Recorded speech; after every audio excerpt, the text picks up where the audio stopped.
आमच्या संग असं होईन असं वाटलंच नव्हतं. आम्ही घरी येताना रस्त्याने चाललो आणि गाडीचा लाईटच चालला गेला. मग काय करावं, मोबाईलच्या बॅटरीवर यायला लागलं घरी. तर मग गुड मॉर्निंग मंडळी. तर मी चाललो आज दुकानात गेलो. तर पहिले गेलो मंदिरात, कारण की आपल्या मंदिराशिवाय जमतच नाही. मंदिरात गेलो, दर्शन घेतलं महादेवाचं. मग दर्शन घेतल्यावर पायाला गेलो, बघून घ्या तुम्ही पाहिलं. मग आलो हारवाली गेलो, हार घेतला. मग गेलो दुकानात देवाले हार व्हायला.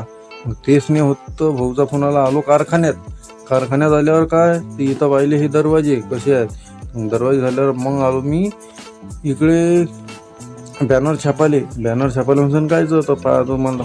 इथं आलो, इथं छापलो बॅनर छापल्यावर मग आलो मी कारखान्यात आल्यावर इथं चिपकवल्यावर ते बा तिथून चिपकवलं. मग गेलो दुकानात झाडझुगडी 5 वाजले होते. मग येताना असा लाईट गेला की तुम्ही पाहा.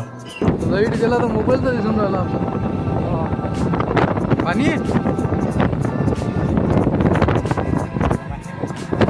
मग आलो घरी जेवण केलं आणि चला मग सबस्क्राईब करून द्या.